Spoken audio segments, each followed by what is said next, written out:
Hi there.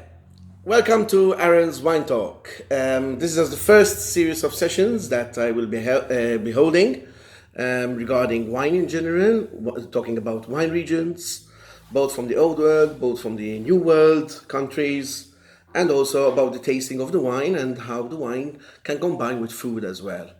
And to assess the quality of the wine, if the wine is poor, acceptable, very good, or excellent, or outstanding. Well, it is a nice, simple wine appreciation of certain wines that we're going to taste. The wines will be of quality. The wines will be minimum mid-priced range. In fact, the first wine today is a Bordeaux wine from the Old World, from France. It is a medoc left bank wine. You know, the Bordeaux region is divided into two banks, the left and the right. The left bank is comprising the medoc area. There is bas medoc and haut medoc. Bas means very lower plains, slight slopes. And haut medoc is the higher range of slopes, where you have the famous Grand Cru Classé wines of the Grand Cru classification of Bordeaux of 1855. This wine is a medoc, meaning it's coming from the lower part of the medoc, but it's coming from a vintage which is proclaimed exceptional. And that is vintage 2010. And the winery is called Chateau hourbanon. Chateau hourbanon is imported by Vintage & Co. And this wine is meant to be drunk in the restaurant of René at Centanni. And amazingly enough, I must say that this wine is exceptional. And I will tell you why. Yeah? The bottles are numbered. Every bottle has a number. It's interesting to know that it was selected for a gold medal out of 70 million degustation wines. And therefore, this wine definitely has something to offer. Yeah, I think this wine is excellent value for money. But let me tell you what happens, what goes into the quality of Bordeaux wine. To make good wine, you need good grapes. So to make good grapes, you need terroir. And terroir, which Bordeaux is a lot of terroir characteristics, and it's very expressive of terroir characteristics. There's the climate, there's the soil, there are the grapes growing in that soil and climate, plus there's the topography of the area, which literally signifies this wine. The climate is typically maritime in Bordeaux, meaning that it's influenced by the Atlantic Ocean to the west part of France, southwest France, and that gives warm winters and warm summers, not hot summers, not cold winters, and that helps to give a beautiful level of acidity that is needed in the wines. And the acidity is very important in wine because it keeps the freshness. And Bordeaux, the people of Bordeaux, know how to make their wines and they know how to keep acidity in their wine. I always say that Bordeaux are amazing on the way that the acidity is maintained. Yeah? And this vintage was proclaimed exceptional in 2010, meaning that everything was perfect for their weather, their winter, their spring, their summer, their autumn. They had a perfect climate, and therefore the type of grapes that they have, which is Cabernet Sauvignon, Cabernet Franc, and Merlot. In fact, this wine is made with these three grape varieties: 65% Cabernet Sauvignon, 35% Merlot, and 5% Cabernet Franc. All these grapes give different type of characteristics in the wine, and we will see that later on in the tasting. The alcohol is 14%, which surprised me quite a lot. When it is exceptional vintage, the alcohol goes up, simply because the region is warmed by the Gulf Stream. And the Gulf Stream comes from the south part of the United States, from Texas area and Louisiana. It goes through the Atlantic Ocean and immediately goes into Bordeaux. And that warm Gulf Stream has a warming effect. It's a warm air current that literally helps to give the alcohol to the wine. And thanks to that warm Gulf Stream, you have 14% level of alcohol. Normally in Bordeaux, levels of alcohol tend to be 12%, 12.5, 13, 13.5, but to reach a 14% alcohol means that their vintage was really, really good. Yeah?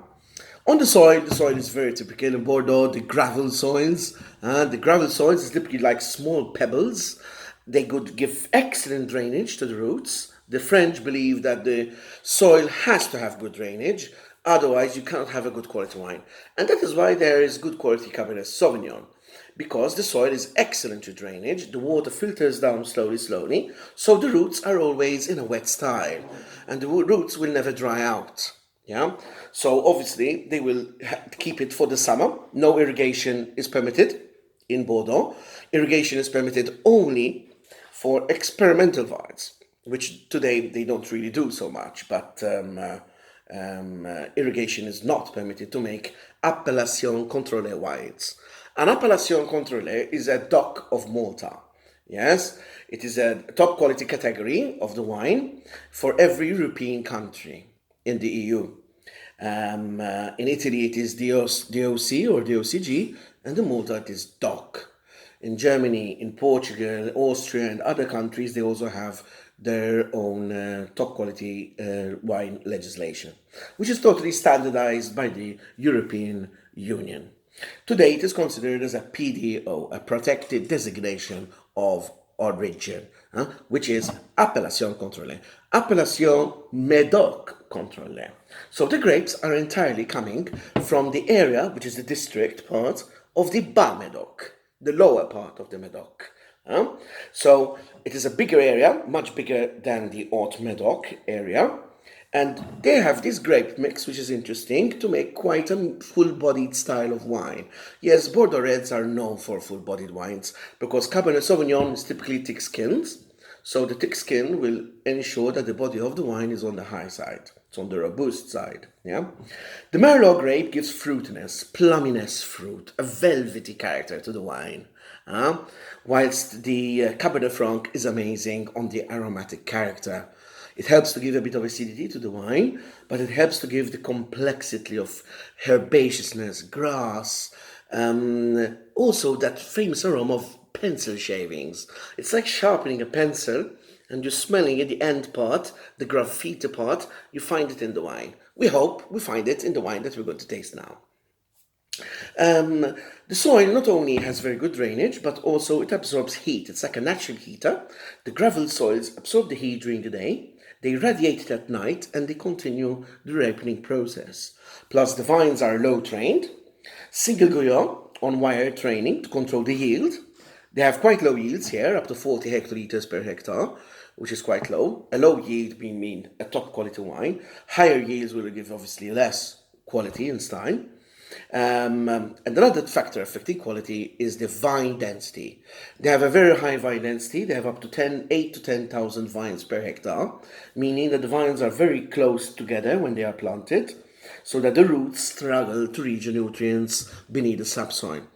The French believe, or the Bordeaux people have to believe, that the roots have to struggle in order to give you good wine, so that they struggle to extract the nutrients like nitrogen, potassium, phosphorus, which are the three most important elements in the wine to give it quality. And that you find it beneath the subsoil. And this is why you need good drainage to the soil and also for the roots to penetrate down as much as possible and extract those nutrients that are needed much in the wine. Yeah. That's enough on the soil. We talked on the climate. The grape varieties we've talked of as well. And now we can talk on the vinification part. The vinification is the art of winemaking, where these grapes are vinified separately. Cabernet Sauvignon, Merlot, Cabernet Franc. They do a process of assemblage. They get 3 samples of this vintage with different grape mixes of these 3 grape varieties. And they select the correct vintage mix.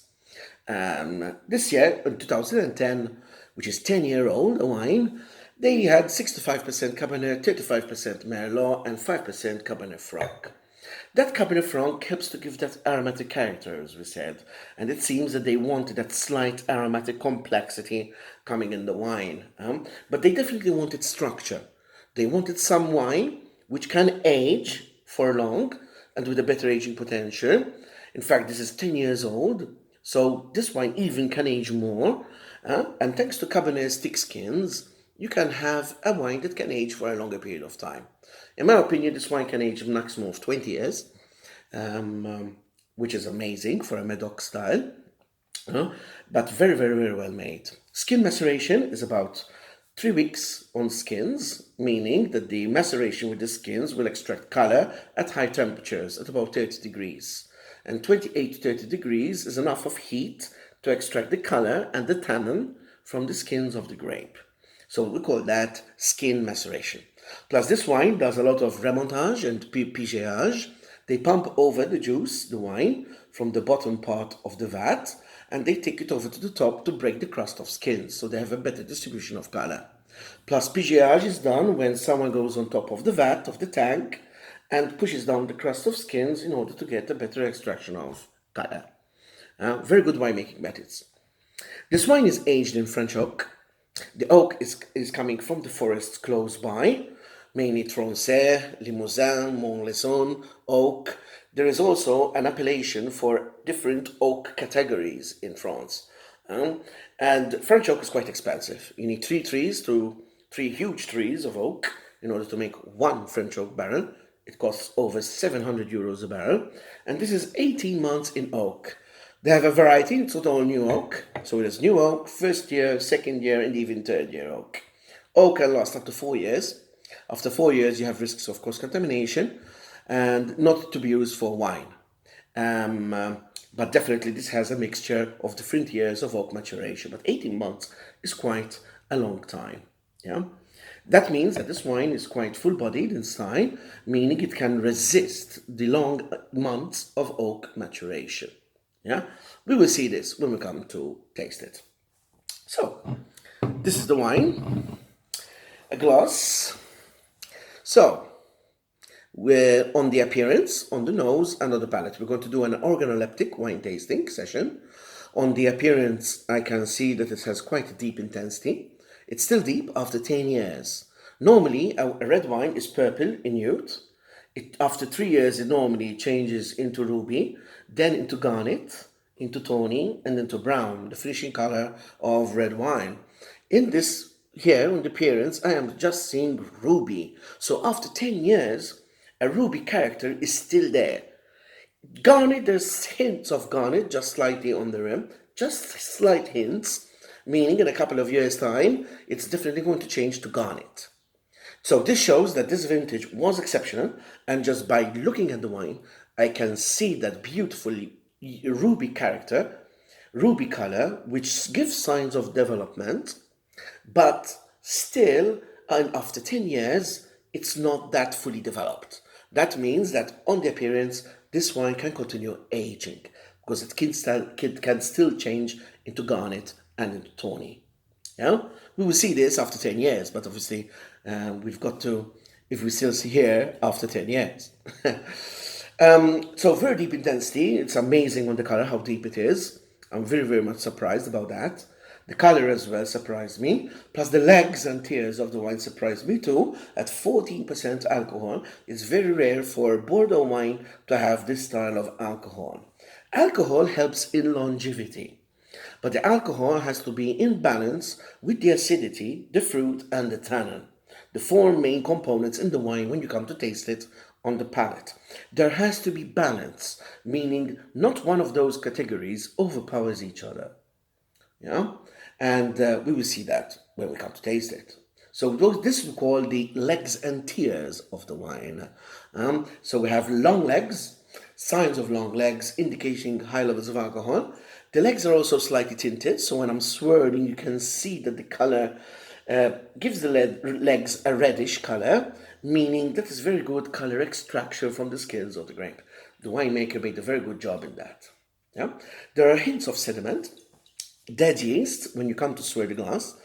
This wine should be preferably be decanted, because this wine wasn't giving the last filtration before bottling. Only natural filtration methods were used, racking and fining, which are very laborious ways of clearing the sediment, and they don't use any machinery for filtering. This means that the wine will be pure, it will be fresh, and without clearing any complexity from the wine. So this wine will literally remain complex as it be.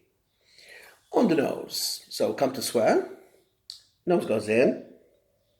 I can see that on the nose, the wine is very pronounced in intensity, meaning I get a lot of black currants. Yes, black currants is the typical aroma for Cabernet Sauvignon.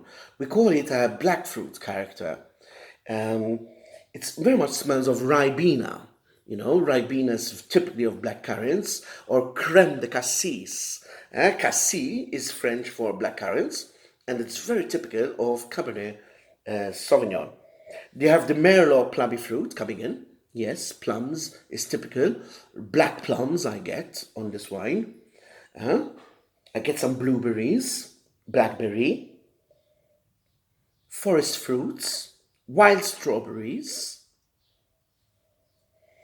That's the primary fruit aromas, yeah? Because then, being matured in oak, this wine gains secondary aromas. And the secondary aromas are coming from oak, which is a bit smoky, toastiness and smokiness because the barrel is given fire in the middle of the barrel and it smokes the inner staves and gives that smoky character to the wine. Very good to combine with smoky food, but definitely on the red meat, not on the white meat. It also has secondary aromas of MLF, malolactic fermentation. I get that buttery rich character.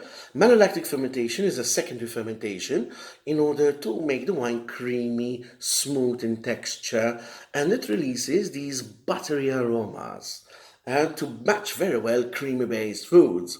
Buttery wine with cream in the food. Sounds like a good match. Huh? Imagine a fillet steak with cream sauce. Comes fantastically matched. Then we get the tertiary part. Yes, after 10 years in the bottle, this is still good to drink. It's fabulous to drink. After 10 years, it gained tertiary characteristics of red wine, meaning animal character. Yes, this wine is very animal in its time. Animal, it's coming from the soil part, yeah, the gravel soils, and it shows that it's coming from terroir. Animal is leather, meat, game, savory characteristics. With age, with more 10 years in the bottle, this wine will definitely gain more animal characteristics. There is also lots of tobacco. Tobacco coming from the earthiness of the soil. A cigar box. When you open a cigar, you smell it. It's the same thing. And that pencil shaving aroma we said of Cabernet Franc, which is typically there. And there's only 5% of that grape variety. Imagine if that grape variety is present at a very high level. Amazing on the nose, huh? Wow. That beautiful tobacco aroma and cigar box lingering. I also get some coffee. And that coffee is there also with developing characteristics. It will gain more coffee and tobacco as the wine ages more in the bottle. So the wine will be perfect to drink as well in a couple of years' time. So let's come to taste it. So we assess the aromas on appearance on the nose, and the nose we assessing the primary, the secondary, and the tertiary characteristics. Yeah? Palate. It's important when you drink wine, you kiss the wine so that the wine touches every part of your tongue. Yeah? If I drink wine like this, there is no sensation at all. Yeah? You just get some acidity coming in the wine, a metallic taste coming in the wine. Nothing at all. But if I smell the wine first, you get your senses going, then you taste.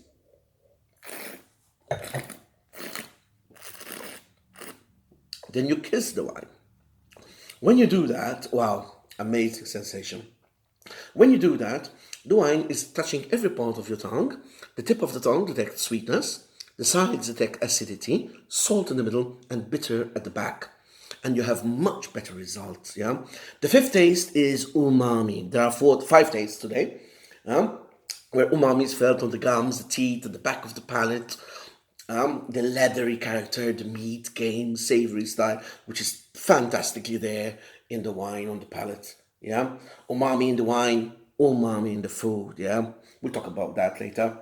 But the wine is dry, totally dry. There's no little residual sugar left in the wine.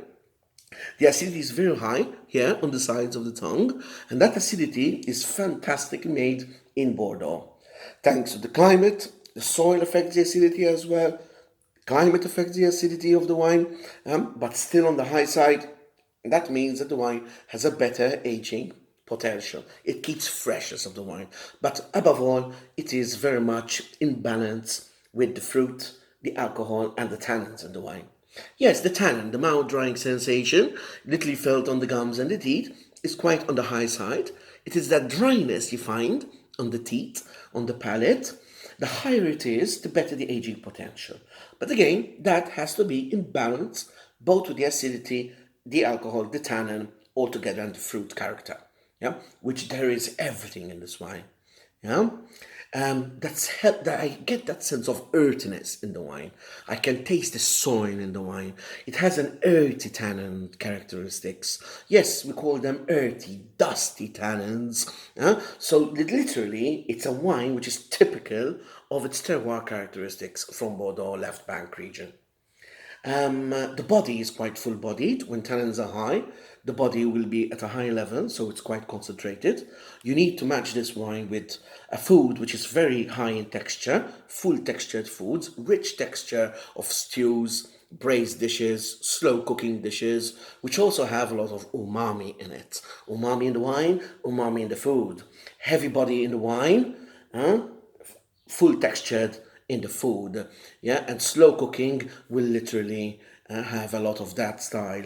Slow cooking is a way, hours of cooking is a way of giving, umami in the food. Yeah, so definitely you can blend that type of dish with it. Bracioli is typical of it. Rabbit in garlic, rabbit with tomato sauce, rabbit in gravy, a jus roti, a thickened gravy with a very good stock, which will match the animal character of this wine. I think that would be the best combination. But above all, I need to soften those tannins. The tannins are really high over here. After 10 years, they're still high. They didn't go down yet. They need some more bottle aging in order to soften those tannins. But the tannins will also be softened by protein. And protein, we find it in meat, especially red meat, which has a higher level of protein. And if you cook a rare grilled fillet steak or a rare cooked T-bone or a sirloin, the blood character of protein will increase and it will soften the tannin on the palate.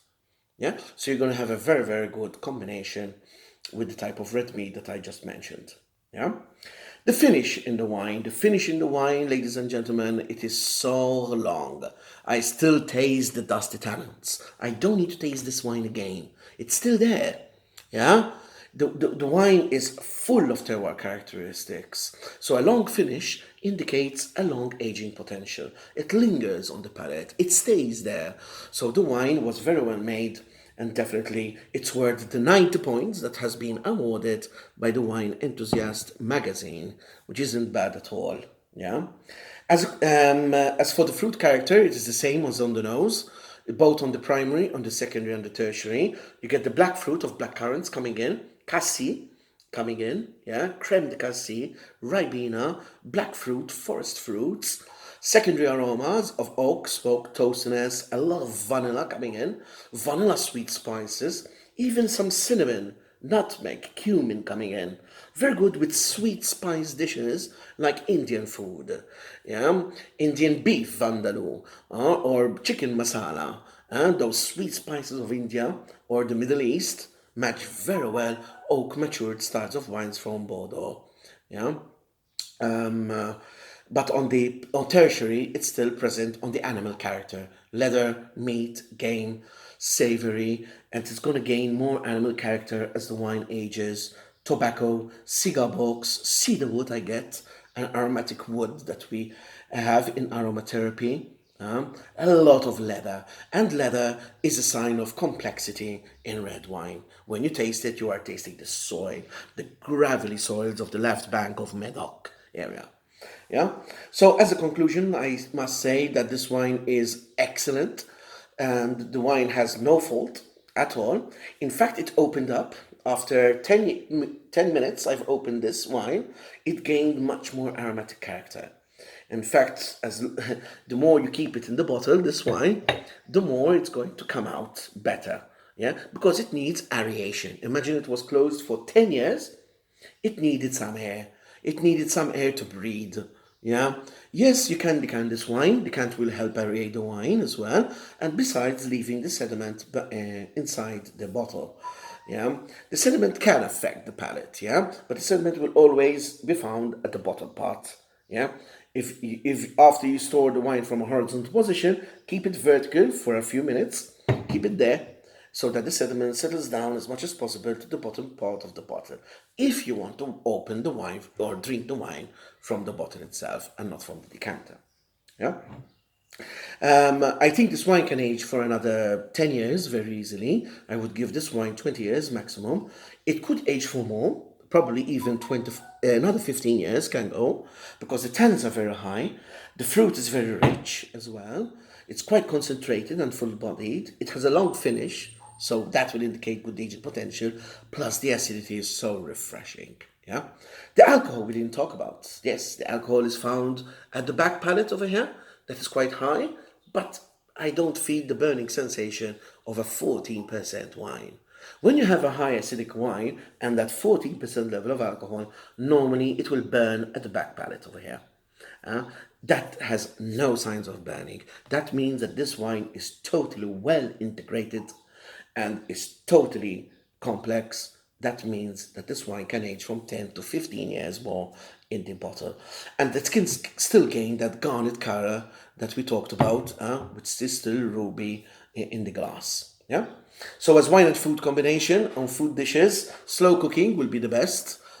Even meat dishes like fillets, sirloin, T-bone, tomahawk steaks, beef stew, ravioli, rabbit, venison can do well. Sweet spices like Indian food can do fine as well. Very good with spicy in the wine, spices in the food. And the spices are coming also from the oak, because vanilla sweet spices gives also some cinnamon, cumin, nutmeg that with age in the bottle develops beautifully. I hope you enjoyed this first half an hour session on this wine talk, and I hope you found it interesting. And we will talk of more wines as we go along. Thank you very much, and thank you for listening. Goodbye.